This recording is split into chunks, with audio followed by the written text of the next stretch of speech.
सोनी चिड़िया अपनी माँ के साथ एक जंगल में रहती थी।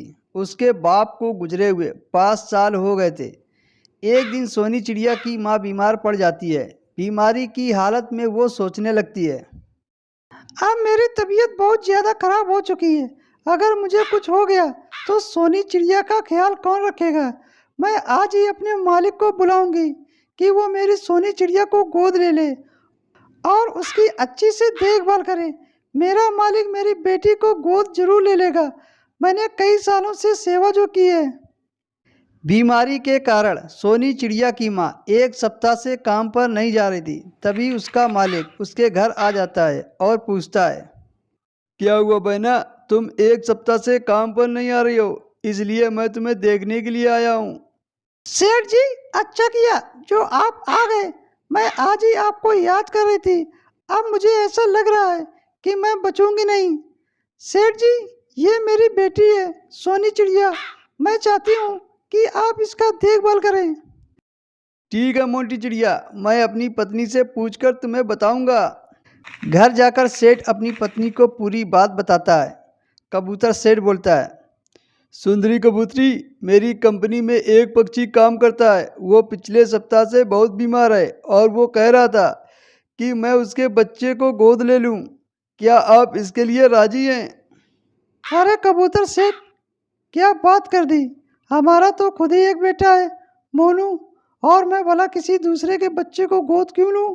वैसे भी इतनी महंगाई हो गई है, कैसे खिलाऊंगी उसको, और फिर पढ़ाना लिखाना भी तो पड़ेगा। अरे सुंदरी कबूतरी, जरा दिमाग से सोचो। मैं इतना पागल थोड़ा ही हूँ जो मजदूर की औलाद को गोद ले लूँगा। मैंने तो इसलिए कहा कि तुम्हें काम करने वाली नौकरानी मिल जाएगी। बिल्कुल सही बात कही आपने। अब कबूतर सेठ सोनी चिड़िया को लेने चला जाता है। अपनी माँ से अलग होते समय सोनी चिड़िया जोर जोर से रोने लगती है। "ऊ, ऊ, माँ, मुझे अपने से अलग मत करो। मैं आपके बिना नहीं रहूंगी। सोनी चिड़िया, चले जा कबूतर सेठ के साथ, इसी में तेरी भलाई है।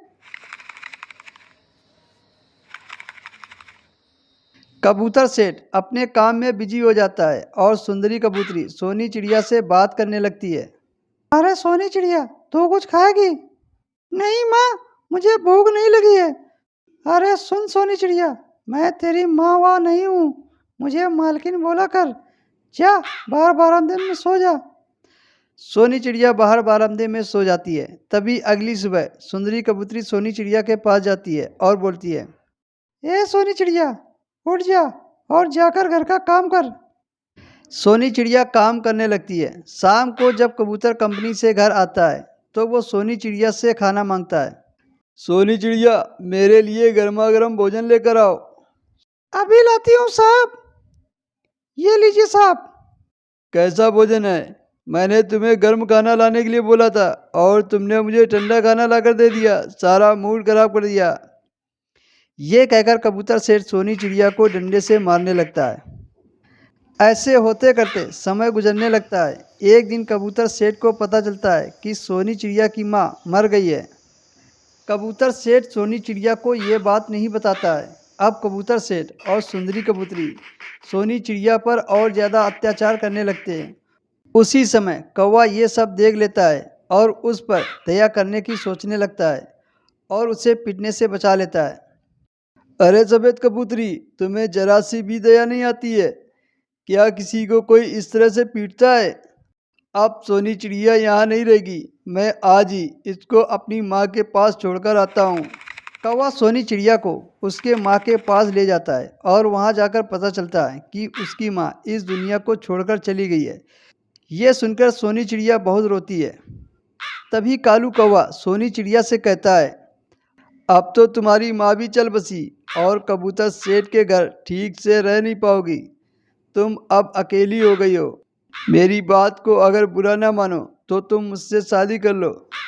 सोनी चिड़िया को ये बात सुनकर अच्छा लगता है और सोनी चिड़िया शादी के लिए हाँ कर देती है और दूसरे दिन दोनों शादी कर लेते हैं और वो दोनों खुशी खुशी रहने लगते हैं।